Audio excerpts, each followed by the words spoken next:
Good morning, everyone. It is 9:30 on a beautiful Thursday morning. We are so excited to have everyone here today for our first Toast and Jam session of 2021. So our speaker today is going to be Evan Tamblin, who is the Director of Demand Generation here at Jan Kelly. So just a little housekeeping for today. We will be doing a question period at the end. So you can feel free to put your comments in the Q&A section or in the chat, and Evan will answer them at the end of the session. And without further ado, I will hand it over to Evan. Thanks so much, Charlotte, and welcome everyone to 5 Things You Need to Know About LinkedIn in 2021. I just wanted to start off with saying hello to everybody. I've done a little bit of digging ahead of time and looked at a few different ways that I can understand who is here today. I'll share a little bit more about this, so it's a bit of a mystery for now. But I can see seniority, so I can see that based on the people that registered, at least 195 senior level people had registered for the event. So no pressure on me. And then followed by entry level and director level. So welcome to all of you. And then one other thing that you might have seen was in our LinkedIn event page, we had a question asking, have you ever tried advertising on LinkedIn? And 41% have, leaving 59% that haven't. So I've used this information, just so you know, to sort of give me an understanding of where you guys are at and to craft some of this content. So hopefully this all makes sense. As Charlotte mentioned, my name is Evan Tamblin. I'm Director of Demand Generation at Jan Kelly. And I'm also part of the LinkedIn Agency Champion program, which means that I go into LinkedIn's head office in Toronto once a quarter, in non-COVID times, of course. Recently, we've been doing this over Zoom and really just meeting with the top LinkedIn practitioners across the country to talk about all things LinkedIn. To talk about latest campaign setups, best practices, case studies, and new cool features that are coming out. And that's where I've taken a lot of the content for today. So in some ways, this is directly from LinkedIn head office to you guys. A lot of this is new. It's been released in the last year for the most part. So for a lot of it, I'm hoping that you either are new to it or that you're interested in getting started with it. And I think on a broader note, Jan Kelly is excited to host this event because as a company, we also have some LinkedIn cred too. So just this past year, we won a CMA award for some LinkedIn work that we did. And for those of you that don't know, that's not the Country Music Awards. That is a marketing award. It is very prestigious and we're very honored to have it. So I'm actually going to invite my friend Michelle later on in the event to share a little bit about our exact project, the actual work that we did, just to show you what award-winning work can look like on LinkedIn. But what today is really about is helping your company stand out for free on LinkedIn, turning conversations into conversions, the new way to run professional events, the most underused feature on LinkedIn, and connecting with bigger companies than ever before. So that's how I'm going to structure most of the content today. Before we jump into it though, I have a little question. We're going to do these questions periodically at the end of every one of the sections, just to make sure that you're listening. And I have some cool LinkedIn swag as well. I've got a hat and some other things here that we'll be giving away. So the ground rules here, just type your answer in the chat. The first person with the right answer gets a prize. And Charlotte, maybe you can just let me know when somebody has won. And if you win, email us at info@jankelly.com. We'll figure out all the postal and everything, and we'll get you your prize. So question number 1, what do you think the most trusted social platform is? Oh, we have tons of answers coming through right now. I'm gonna need to find the first person who responded here. You're all winners, but we have to pick one. I have to scroll to the very top here. So I'm sorry. Let's see. The winner is Kathleen, who came in first with the answer LinkedIn. So Kathleen, if you just want to send us an email to info@jankelly.com, we'll make sure we get your prize sent to you. Awesome. Congrats, Kathleen. Just so you guys know, so we have hats, we have tumblers, we have water bottles, we have notebooks, pens, all sorts of cool stuff here. So congratulations, Captain. Just to lay a little more foundation here, 3 reasons, there's a lot of reasons, but 3 reasons why Jane Kelly loves using LinkedIn. We just talked about trust. And in fact, this isn't just pulled out of nowhere. Business Insider, a third party, runs this report every year, and LinkedIn is number 1, 2017, 18, 19, and 20. They are the only ones to maintain their position other than Pinterest. But LinkedIn has done it 4 years in a row. I also find this interesting just to see the new platforms that pop up out of nowhere, right? Pinterest coming in as of 2019, just like showing up on people's radar. And then in 2020, we have Reddit at number 3, and we have TikTok at number 6 that weren't on people's radar as of 2019. But LinkedIn is the most trusted across each of those years. The other reason that we love LinkedIn is that users are more intent driven. So if you think about your own Facebook usage, at least when I think about my own, I have a lot of old friends from high school, public school. A lot of them have gotten married now, so there's some name changes. I just find that when I'm on Facebook, I don't recognize half the people that are on there. There's a lot of baby photos right now. That's kind of the life stage that I'm in. And I end up kind of just scrolling through mindlessly. I'm not really looking for anything. And maybe that's the same for you. Twitter, on the other hand, I'm a little bit more intent driven. I do still do that sort of death scroll where I'm just scrolling forever, but I use it in particular for sports updates and for news or political stuff specifically. So I have a little bit more intent, and that's reflected in the data as well. But it's 73% of LinkedIn users that come with intent. And again, for me, that really resonates. I think a lot of people go on LinkedIn to be learning about their own industry, to be staying up to date on the latest trends. Maybe some people looking for work, looking for jobs. There's a lot less of the mindless scrolling that I do on LinkedIn. And that's really important as marketers. It's really important as marketers because it helps us understand why people are on the platform. And it allows us to create content that is actually going to fulfill what those people are trying to achieve. We can add value more easily when we know what people are looking for. So LinkedIn, it's just the right ecosystem to be creating content and to be adding value to people's lives. And then the third reason that Jane Kelly loves LinkedIn is valuable information. And there's a lot of different ways that I could have demonstrated this, but I'm going to share something about the insights tag. It's a little bit technical, but basically just a small piece of code that goes on your website, and it feeds back all sorts of information to you. So you can see here, you could end up understanding of the website visitors on your actual website. You can know their job function, job title, company name, company industry, job seniority, company size, and location.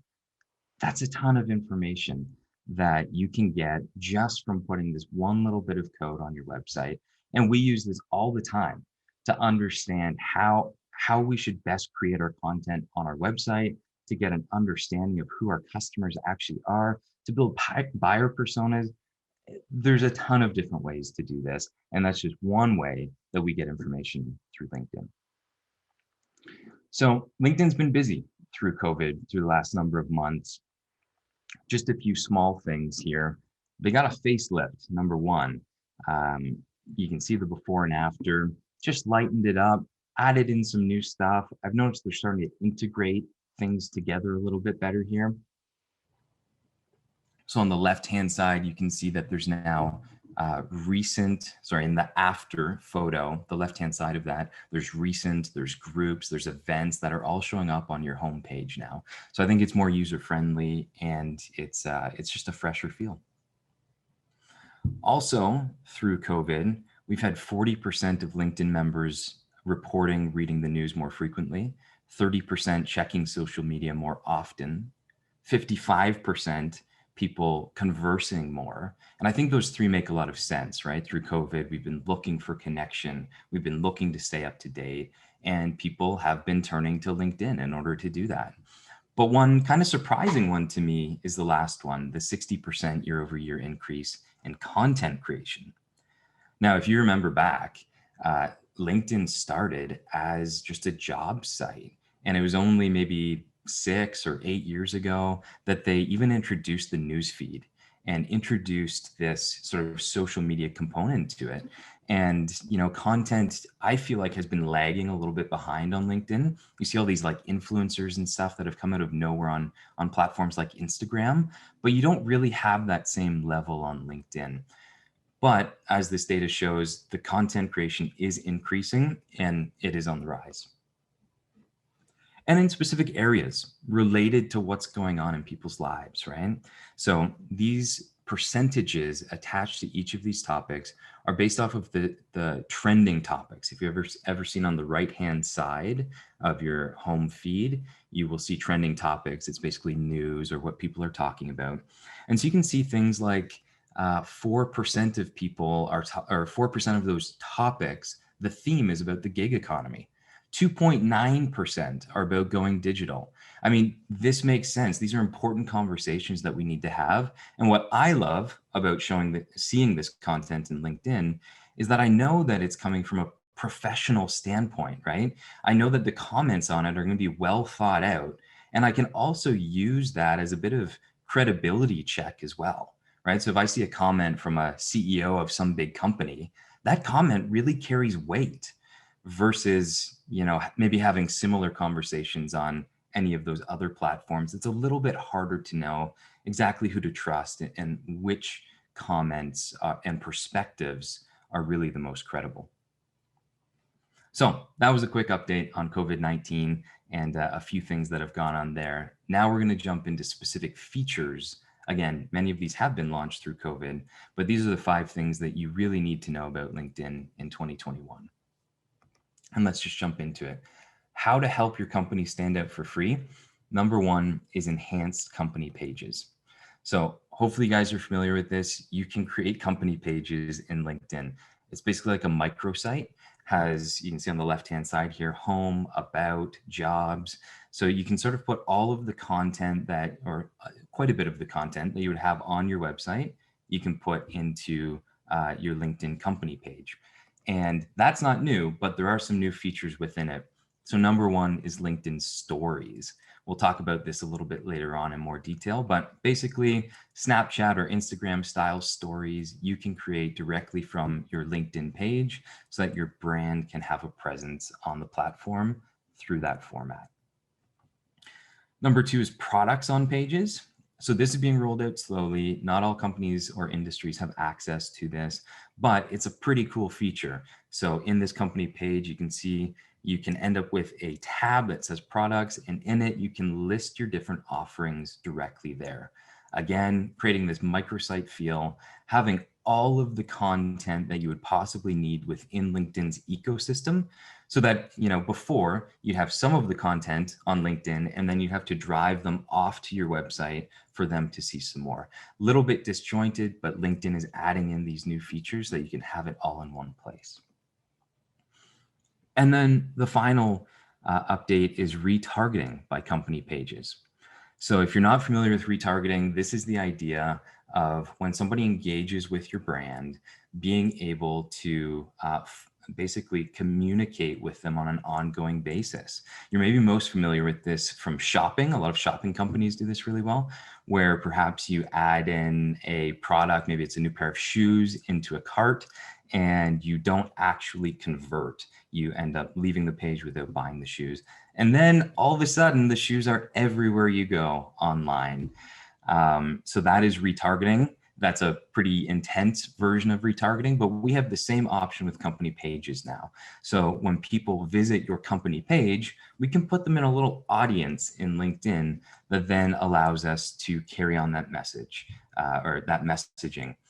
And that's important because if these people have had any interaction with you, if they've been on your company page, they've been reading some stuff, we know that they're not at the very top of the funnel, right? We talk in marketing about high to low funnel. We know that they're not at the very top. So we don't need to just be sending those people a message that says, hey, we exist. We can start having that next conversation with that group. And so this is one really easy way where we can start to target those people. So question time. Name one new feature of company pages. All right, I think we already have a winner here. People are coming in furiously. I have to go up to the top here. Is the winning answer, is one of the winning answers products? It is. Yes, so Lindsay Newton is our winner for this one. Awesome. Congratulations, Lindsay. Yes, stories, products, and retargeting are all valid answers there. Those are all updates to the company pages. Number 2, turning conversations into conversions. And we're going to do this with conversation ads. It's a new format. But to set the groundwork here, how many of you are familiar with this? This is an in-mail. I pulled it just the other day. Somebody had sent it to me from American Express, and it's actually pretty good. You can see there's key benefits. The content is structured into paragraphs and bullet points. At the very top, there's actually a really good call to action. Earn 50,000 welcome bonus points. There's a cool button, fill out the form. But what I find is that even though this is well done, it's still just a lot of content. And there are times where people have time and bandwidth to be able to look at this, but then there are also times where they don't. And this is too much content for them to absorb all at once. And so LinkedIn is aware of this, and they basically come back and they ask this question of, what if there was a way to get a 3 times higher click-through rate than on in-mails? Like, could we get 3 times the number of people actually engaging with this personalized ad format? Well, there is. And so they came out with these conversation ads. And what conversation ads are is basically like a chat bot. So you can see sort of this mock-up on the right-hand side here. You've got a message at the top and then some call to action buttons at the bottom there. And I think one of the coolest, there's actually a lot of cool things about this, but one of the coolest things, as you can see with this visualization, is that this single message can target the entire funnel. So your first introductory sentence can be from a salesperson, from a founder, whoever you want. You can do a little intro to who that person is, intro to the company, maybe an overview of the product or service. And that's really the brand awareness. It's the who we are. But then in the call to actions, because you can have multiple ones, you can have a few of them to be about consideration, asking for engagement, asking maybe to download a white paper. And then also you can have calls to action that are specific to lead generation, about converting on a website, to filling out a form, to calling a salesperson. And this is actually really cool. If you think about it, this doesn't exist in many other places where you can target the entire funnel with a single ad type. So some of the benefits of it, multiple calls to action, that's uncommon as well. It's kind of like allowing the viewers of the ad to put up their hand and tell you exactly where in the funnel they are, right? So if they don't engage, you know the brand awareness was enough for them, or maybe that they're not interested. But if they click on one of the buttons, if they click the consideration button, you know that's where they're at in the funnel. And then if they click on the conversion call to action, you know that that's where they're at as well. So that's a very powerful tool to better understand where your audience is in their buying journey. Benefit number 2 is qualifying questions. So you could set this up where you're asking, how big is your company? What is your role? What's your title? What's your average budget for this? So you could actually have more qualified leads that you're handing off to the sales team as a result of this format. And of course, there's all sorts of cool reporting in the back end. Once you've run this, you can see where people are clicking, what kind of content people are engaging with, that kind of thing. And we've actually run this. One of our clients is Petro-Canada. We did a test for this. Specifically for this one, we are interested in form fills. So we have been running some ads where we've got the form as part of it. So basically, as people click, a form pops up, people can quickly put in their information, or sometimes you've got that easy fill, just the one button click, and LinkedIn pulls in all the information required directly from your profile. So we've been using that because that makes a lot of sense, reduces some friction, but we were curious if we could boost the conversion rate on that. And so we built this little bought this conversation ad, and you can see, so Ivan is sending that awareness message at the start, gives two options. How does it work, or download a PDF? So again, targeting two different areas of the funnel. And it actually looks, just so you know, it looks like Brontia said, how does it work? Like she's typed it. She's actually just clicked the button. So it's dead easy to use and to engage with. And then Ivan has a pre-created response that we've made in the back end that says, hey, it's pretty easy. Here are the things. And you can see there that very bottom button, apply for SuperPass. If somebody clicks on that, that's what opens up the form. And you can see on the right-hand side, a 10 times form fill rate we got over our previous ad types using this. Because I think because of that choose your own adventure element, because people feel like they've chosen that. They were given a range of options and they decided that that was the best option for them. And so then when they're presented with the form, they feel like, well, this is the next step, of course. Like, this is what I want to do, and I need to fill out a form in order to achieve it. So just one small example there from us of this, and we're very pleased with those results.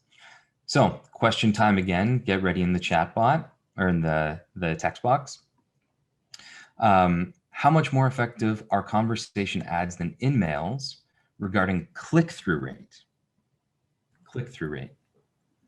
All right, everyone is very good today. We have a lot of people who are listening, Evan. I like this. They're good So prizes. the first person with the correct answer his name is Blank, actually. So I don't know who this is. Blank, you've Blank, won. you won. If Blank can maybe send me a message with your name, and then we'll know who to look for in an email, that would be awesome. Great, congratulations, Blank. 3 times. So LinkedIn events is the new way to run professional events. Sorry, this is feature number 3. So events continue to be a top growth driver for marketers, right? We've got these different stats here. I'll call out 93% of marketing decision makers use events as part of their marketing strategy. A huge number, particularly in B2B, of course, but even for B2C, events are a driver of performance. And so if we've got that as a fundamental truth, and then over on the other hand, we have COVID exists in the world, that's really difficult to navigate, right? And so LinkedIn actually pushed really hard at the start of COVID to push out LinkedIn events, to come up with all sorts of features. So this is a fairly new feature that you can look at. And the cool thing is that we ran our registration through LinkedIn events. So you have all engaged with this feature in some way already. So you have some familiarity, hopefully. So some benefits of it: you can host your event in a trusted environment. That entire sign-up process is connected to people's professional profiles. We know who those people are. There's no anonymity. Anyways, you know what I mean. And you can leverage your own online network as well. So we were able to share that message with our own contacts, like at an employee level. So I was able to send out the event to some friends, to some colleagues, and invite them to it, all within LinkedIn. They could just click a button that said, yeah, I accept, I'm attending the event. And maybe that's how some of you are here today. And then also the other really powerful benefit of this is to remember that this is attached to the entire LinkedIn ad platform. So if you wanted to go beyond your own contact list, you can do that. You can target any type of professional that you want across the LinkedIn platform. So there are some organic enhancements as well. So if you don't want to actually pay for advertising, that's fine. We didn't pay for this event. We just ran it totally organically. What we did was, when we created the event, we got a little tab. I don't know if you saw this on the company page when I showed this last time. I mentioned the home, about, and jobs, but also further down, you've got an events tab. And so within the events tab, you can see any of the upcoming events that you have. You can click that button right away that says attending, not attending, etc. And so this is a cool way, just while people are checking out your company, that they can register for the next event totally for free. And then the other piece that we used is the registration forms. So as you said, attending, little box popped up and some information needed to be input. That really helps us with our tracking to understand the success of the event. And it's a best practice, of course, to do that. And you get some cool reporting at the end of it. So this was sort of the mystery that I left at the start. This is exactly how I understood the seniority of who was attending. You can see in this top left-hand box, I've now selected industry, and also that there's 5 different ways that I can break down who has registered for the event. So industry, job function, exact companies like company names, location, and seniority. I can understand from these 5 different ways who is attending the event. So just an interesting one here from the industry perspective. By and large, I'm talking to marketing and advertising professionals. And then also on the right-hand side, just an overview of the visit and attendance metrics for the event. So lots of cool reporting that really helps you. And I guess that all leads to this slide, which I know looks overwhelming, and you don't need to look at all of it. I really just want to communicate here that if you look at this timeline from always on to pre-event, during, and post-event, LinkedIn has different options for you that help support you. So from pre to post event, everything is covered within LinkedIn. They have already built out a feature that helps support you. And this really helps just enhance your event strategy, right? When you have all of these at your fingertips. Okay, question time. Charlotte, you're on. What % of decision makers use events as part of their marketing strategy? We had someone answer a question before you even finished. Oh my This is goodness. amazing. All right, so Harleen is our winner for this question. Congratulations, Harleen. Incredible. Great job, Harleen. Okay, number 4, LinkedIn's most underused feature. We've already talked a little bit about it, but it's the stories format. Now we've seen this from Snapchat to Instagram. All of these guys are coming out with stories, and LinkedIn is no different. You will recognize this if you've ever engaged with those stories on any of those platforms. Very similar look and feel. It's the short-term placement, only lasts 24 hours. You've got the creative tools like stickers and mentioning people and writing some text. But I think most importantly, it's actually just unlocking this ability to do more on-the-go content. I don't know about you, but what I've struggled with LinkedIn content in the past is the fact that it's a professional network.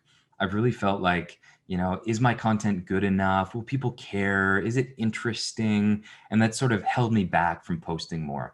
But the stories format, it only lasts 24 hours. And so that's what we've seen.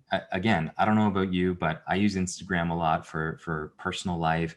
And I'll see people that haven't posted like an actual tile to their Instagram in a year or more. And yet they're posting stories every single day. And like of themselves in front of the camera, just speaking into the camera, talking about their life or whatever it is. And so I think just that stories format, we've been trained to be a little bit less polished. And so I'm excited to see what happens with LinkedIn stories as that catches on. I do say it's the most underused because this is a screenshot from my own LinkedIn just the other day. And you can see this is where it appears on the news feed, right on the home page. And so remember, when we talk about like real estate, location, this is the first thing that I see. And I've got these 3 people staring right at me, taking up, what is that, like 20, 30% of my main screen. But I say it's the most underused because these are the only 3. There is nobody else that is sharing a story, at least on my account right now. And I have over 1,000 contacts, right? It's not like there's nobody there. It's just that this is an underused feature, even though it's such prime real estate. So to share about how it actually works, look how easy this is. We've talked about the company stories. So if you're a page admin, you will see the little logo of your company, in this case, Adobe, and you click the plus button. It opens up the video, you shoot the video, you add in some text, and you hit add to page story. And just like that, your company has a story. It's literally that simple. So some use cases for this. Industry topic and news. Again, if you want to just share a quick point of view on something, if there is some topic that you know is trending that you have valuable insight on, just jump on a quick story. Get that prime real estate. You actually probably end up reaching more people through that method. For product announcements, corporate communications, event promotion, whenever that becomes a thing again, and for little tips and tricks as well. These are all great opportunities for stories. There's a lot of best practices here, even though this is new. I don't have time to go into all of them, but I'll just call out the authenticity. I think that this really is an opportunity for you to be genuine, to sort of peel back the curtain, to still be professional, but to peel back the curtain a little bit and to share a little bit more, perhaps about your company culture, perhaps about individuals, perhaps about just something that you're working on or struggling with. I think the stories format really opens up the door for all of that. And the cool thing is that you can also put some paid advertising behind it. So you can promote these stories to a wider audience. So if you don't do this, you will just be sharing it to the followers of your company page. If you do, then again, you can sort of choose which professionals on the platform you'll be reaching. And with this, one cool feature is you get that swipe up, which allows you to send people off page. So if you wanted to send people over to your website, for example, you would do a paid story. You could reach a wider audience and then drive them off site. And the best practices are similar, but a little bit different. I'll just call out the 3 seconds for this one. When you're paying for the advertising, you don't want to spend a little bit more time making sure that the content is good and that people are actually going to listen and that you're not just wasting your money. So do just think about that if you're going to do paid stories, to capture people's attention and impress them in the first 3 seconds. And here's just a couple examples to show you from a range of different companies, a range of different use cases, from driving engagement to product awareness to podcasts to literally behind the scenes, just to give you a feel of what that looks like. And then for the contrast of a paid story from a variety of different companies. So if I just flick back between these two, you can see that there's a difference in the way that these are shot and the type of content that you are probably going to talk about. So jumping into another question time, get ready. How long do stories last before disappearing? All right. Who's going to be our winner this time? Let me scroll. I thought you meant that nobody had answered. I was surprised. No, we have had lots of great answers. So Nikki with 24 hours. Awesome. Great job, Nikki. 24 hours. Okay, we are in the 5th new feature for LinkedIn. There's a few different little features within this, but this is really about connecting with bigger companies than ever before. And we're going to do that through Abm Campaigns. Now, if you're not familiar with ABM, this stands for account-based marketing. And it's this idea of going after the bigger fish. So not just fishing with nets where you're capturing all these little ones, but actually going spear fishing, being very intentional about your target and going after those ones to get hopefully a bigger reward as well. So at Jane Kelly, we think about ABM strategy at a high level through this lens. We would first think about our accounts and contacts, like who are we actually going to reach out to? Do we have 100 key accounts? Do we have 300? Do we have 1,000? Like, what are those big accounts that would really make a big difference in our company's lives if they could become our customers? That's our account list, our target list for ABM. Next, we think about, in light of those accounts, what is our value proposition? How are we actually going to get them to engage with us? Because it's great if we know them, but if we're going to send a message that they don't care about, that doesn't help. So we develop the value proposition. We then build that out into specific content. We come up with a campaign plan in terms of where are we actually going to share this message? Is it all digital? Are we going to do direct mail? Are we going to try and get people's emails? So we come up with all of that. Then we execute, and then we measure and optimize the performance of all that. And LinkedIn actually has ways to help in every single one of these steps. I don't have time to share all of the ways in which it does that, but I'm going to call out a couple in particular. So for the accounts, for the targeting, there are a few different ways that you could go about this with LinkedIn. You could do email contact targeting as number one. So if you had an email list, you could actually upload that straight out of your database into LinkedIn, and LinkedIn does all the work of actually matching that email list to the emails that people use to sign in to the LinkedIn platform. And some of them will match. And then that basically tells LinkedIn in the back end that the people over here that are in your email list are actually these people on the LinkedIn platform. And it allows you to send ads, not just through email, but also while those people are on LinkedIn.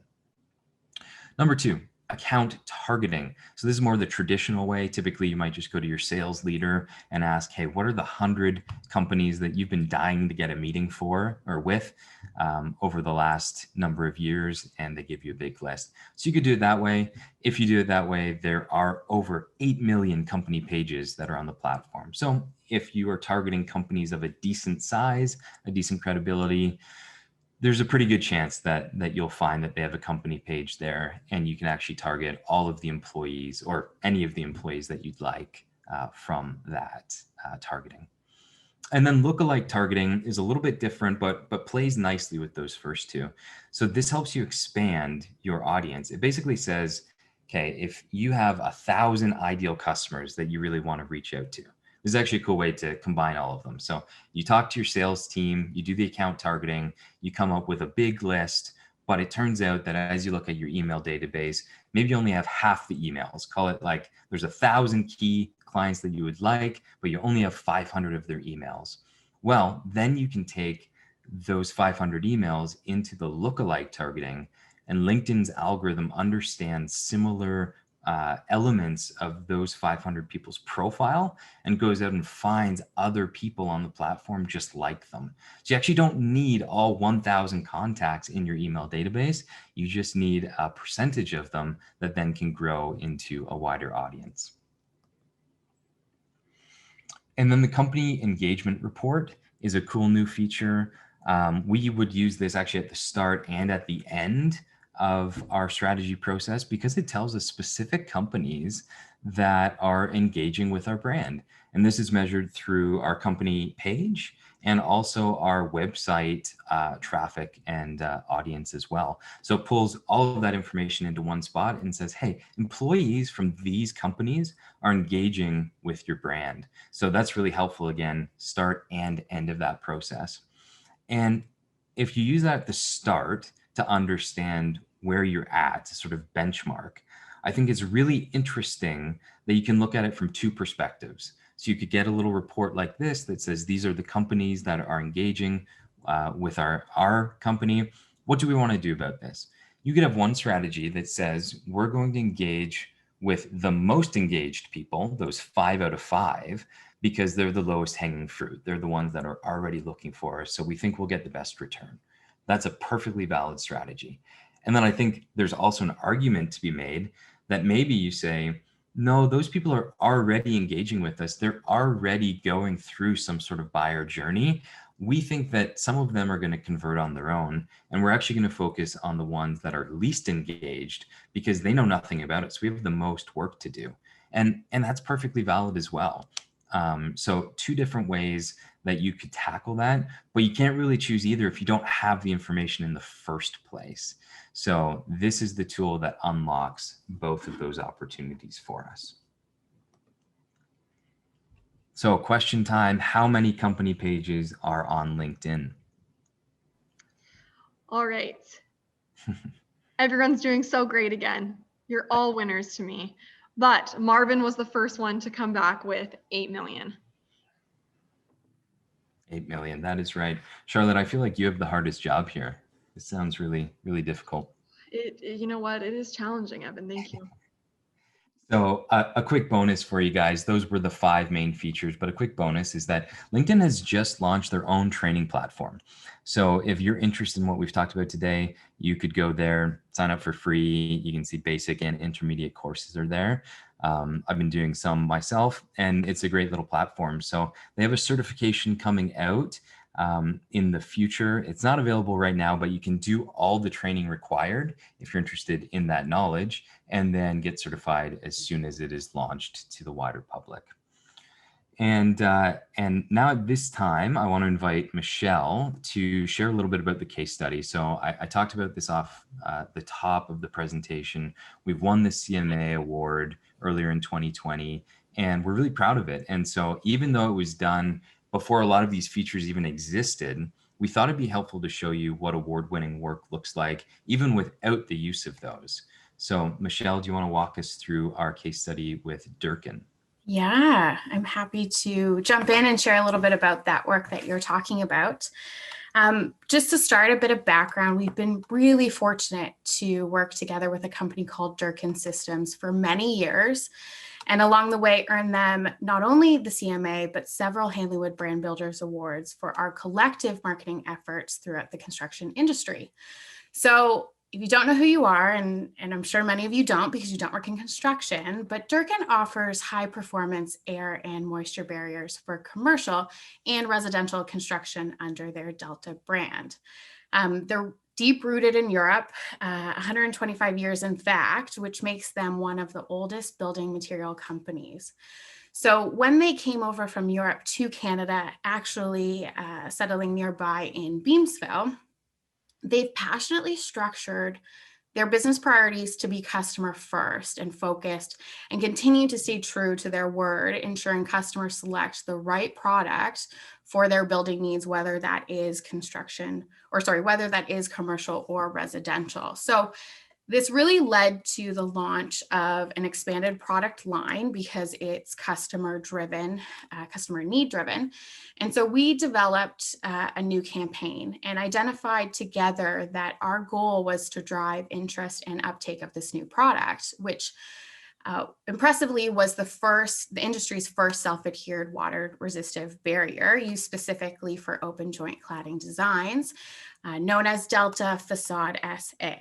So typically when we've done product launches with them in the past, we focus on one type of audience. And this type of product would be to architects who wanted to protect their unique designs proactively. But however, because again, this product was driven by customer need, the new capabilities of Delta Facade SA meant that builders also benefited from a better solution for their application, energy, and fire code needs. So knowing that we had these two audiences that we needed to address and pay attention to, we decided to create a multifaceted B2B LinkedIn campaign.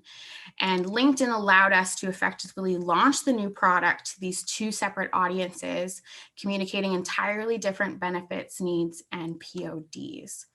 Specifically utilizing LinkedIn's advanced targeting and our own data that we already had through the work at the agency and our longtime partnership with Durkin, we could deliver the right information to the right audiences on a very tight budget. And usually, two different audiences means that, there's more tactics, but LinkedIn's capabilities allowed us to stay tight to that budget, but then expand our audience a bit more. So creatively, we positioned our client as the know-it-alls of open joint cladding, which they are. But in the campaign creative plan, it really gave us the permission and the confidence to show our our industry expertise, because again, we're understanding the purpose of LinkedIn and who's on it and the use of it. So we needed to show that we were the experts for this product in the industry. And then while taking advantage of LinkedIn's advanced algorithm and the meticulously detailed user journey, we could create a consistent experience through both a mix of sponsored and organic content. So with that creative plan, once we got to market, the initial interaction with phase one campaign elements, such as paid ads, promoted social organic content, this helped inform us with the development of targeted lead gen content for each of these audience streams. One, we had a creative lookbook for architects that featured open joint cladding design inspiration, so it's a type of content that is valuable to them. And then the second piece was an open joint cladding ebook that focused on the science of installation and long-term building protection aimed at builders and contractors. So essentially we had the same theme, the same topic, but we really broke out this content that was important for each of these groups.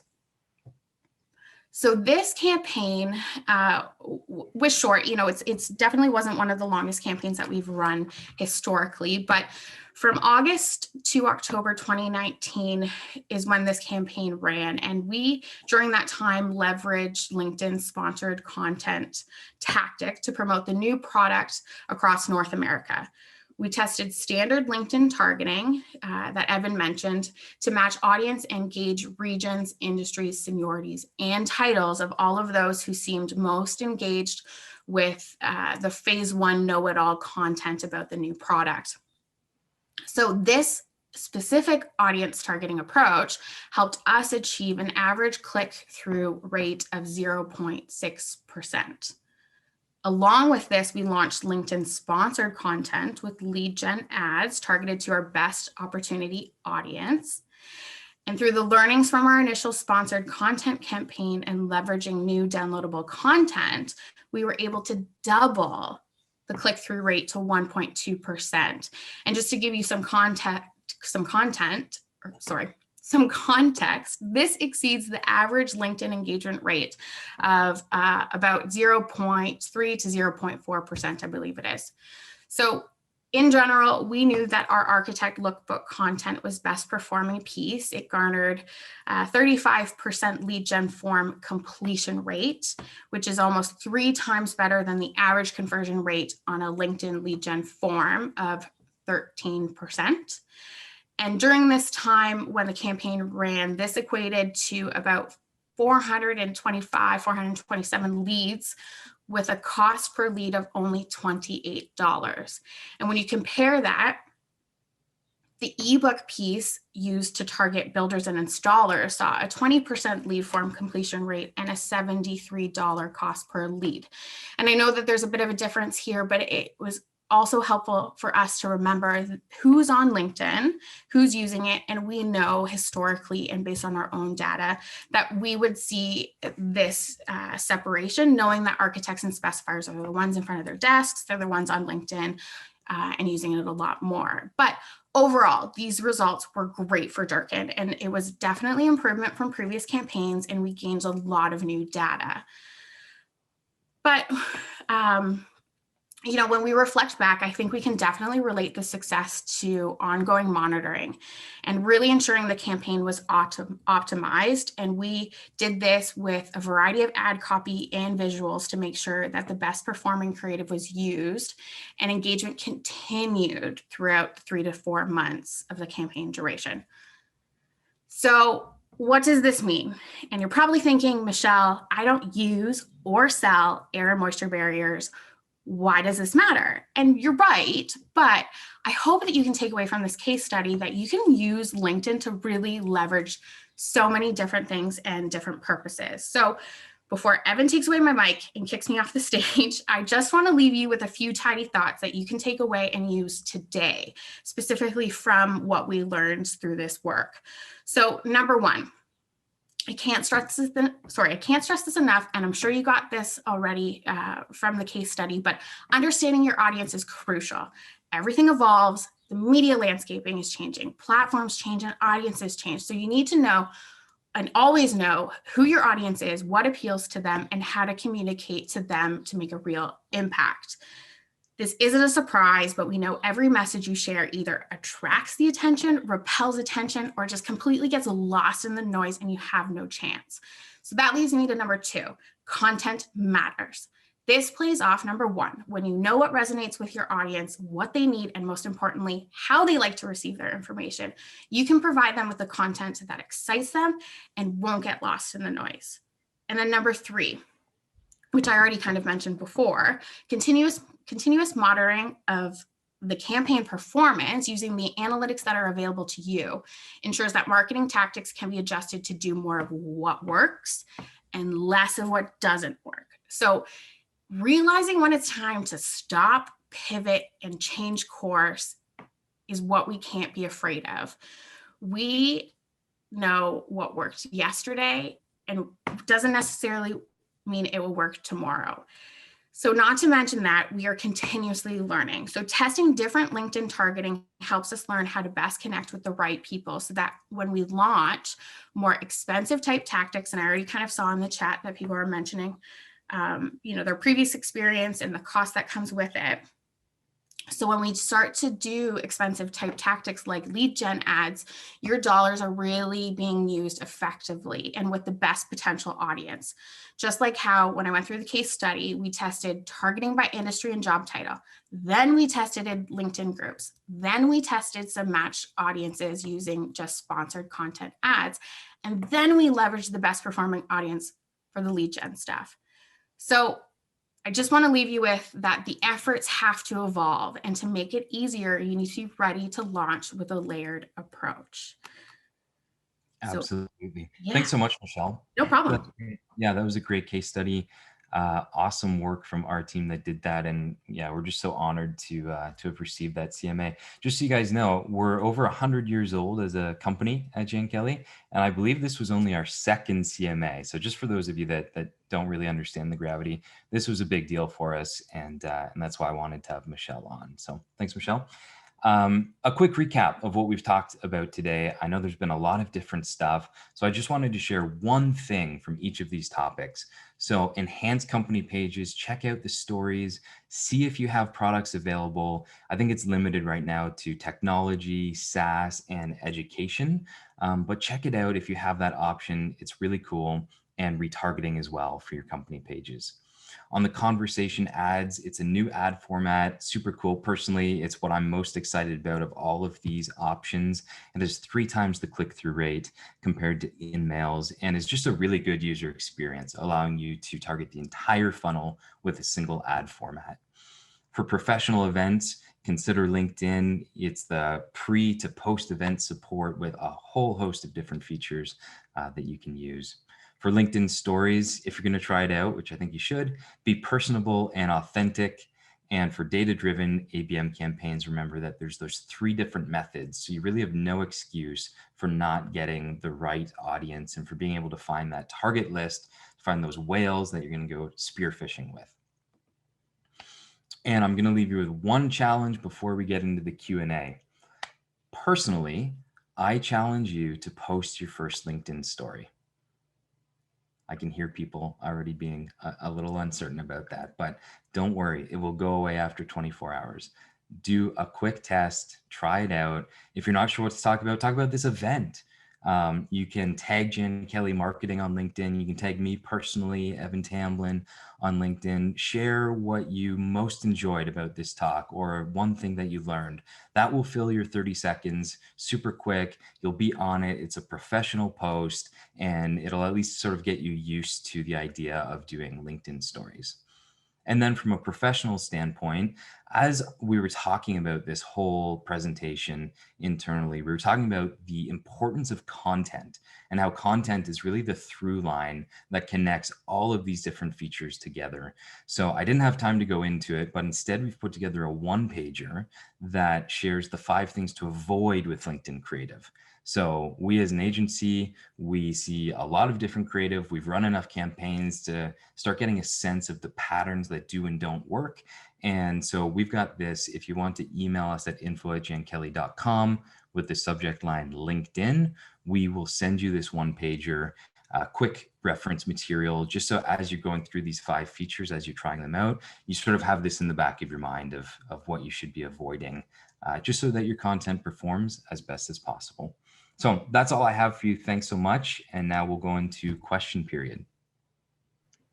Perfect. So we've had quite a number of questions throughout the session. So we'll try and do as many as we can with the time that we have left here. But we'll start with this one. So hypothetically, professionals on LinkedIn are there for professional networking, personal branding, and career management. The platform obviously has credibility with this. One might say a respite from the barrage of selling messages invading other platforms. Is there a risk of annoying prospects by invading their professional space? I think this is something we've heard as, advertising on LinkedIn has become more popular. Totally. Great question. And there is a risk. I would say that LinkedIn does its own part by mitigating that in certain areas. So in mails, for example, we talked about those. There's actually a restriction on them. You can't just send unlimited in mails. And as a recipient, you can only receive an in mail every so often. So there are restrictions to avoid that. But I think more importantly, it goes back to understanding the intent, knowing what a LinkedIn user is interested in and why they're there, and creating value added content. So yes, you can promote it. It might say sponsored, but if your content happens to be on a topic that perfectly matches what somebody's looking for, then they're going to find value in that and they're actually going to want to engage. So I think that's the key. You're right. It is a professional platform and we need to be a little bit more thoughtful about the content that we're posting on there versus other platforms. But if you do it right, I think you actually have the ability to add way more value and for it to still feel like a respite from other advertising platforms to give people the knowledge that they need. Awesome. So we had a couple people on the same kind of note that in the past they've tried some paid campaigns on LinkedIn. They found it expensive. Someone else noted that paid LinkedIn is maybe only for big companies with deep pockets. Do you have any recommendations to improve that? Comparing results to a platform like Facebook, for example, how to kind of garner some similar results there? Yeah, there's certainly a process of bringing down your costs on LinkedIn as well. And that could be the difference between using professional people that have been doing LinkedIn for quite a bit versus just someone that's able to set up the ads. But there's a process to increase your, they call it a relevancy score, that helps with the cost associated with it. There's also like different audiences, right? Different audiences, different seniorities. Those are all different people with different amounts tied to each of them.